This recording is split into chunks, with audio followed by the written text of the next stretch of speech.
cette activité, le petit loup m'a emprunté une pince à épiler. Alors, attention, une pince à épiler, c'est un objet que tu dois emprunter à un adulte pour faire le travail, mais qu'il faut rendre tout de suite après.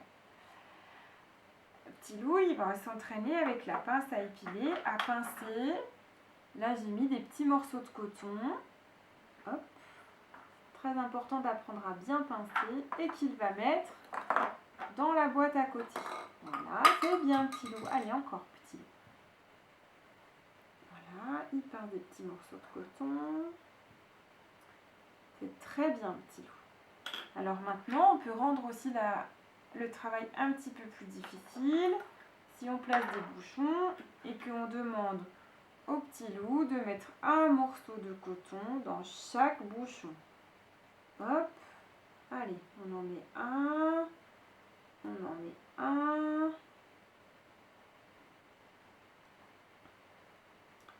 on en met un. Hop là. Et ensuite, on range le coton. Je prends le coton, je le remets dans la boîte. Je prends le coton, je le remets.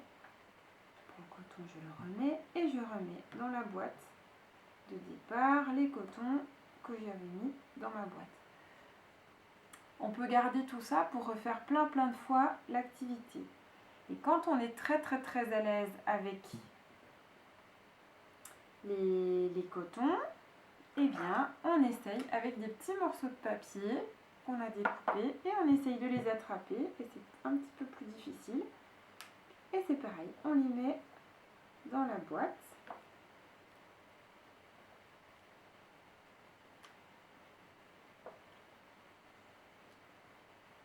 Et quand on réussit bien dans la boîte, on essaye de viser les bouchons. Hop. Ah bah dis donc, c'est tout moi qui fais le travail, la petite. Ah, je l'ai perdu. Hop. Ah bah j'y arrive pas, hein, c'est la galère. Oh, j'en ai pris plusieurs là. Je n'ai pas pris qu'un. Oh là là, dis donc, c'est pas si facile que ça, les petits papiers. Oh oui. Hop, dans les bouchons. Allez, petit loup, encore un. Oh mince! Et voilà.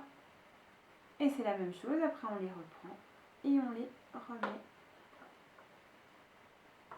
dans la boîte. Et ben c'est pas facile du tout. Ah ben là tu vois par exemple on n'y arrive pas. Ah si. Hop, celui qui est sur la table. Ah ben il sauve. Voilà. Oh ben alors celui-là il s'en va tout le temps. Et pareil avec ceux qu'on avait mis. Hop, ouais, j'ai tout pris d'un coup dans la boîte. Bon celui-là je triche, je le prends avec la main.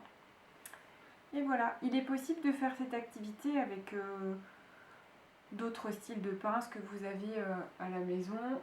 Par exemple, hop, une pince un petit peu plus grosse.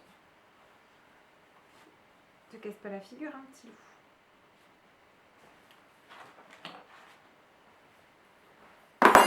Vite. Désolée pour vos oreilles. Une pince, ah bah décidément, une pince de ce style-là. Ça fonctionne aussi pour faire le travail.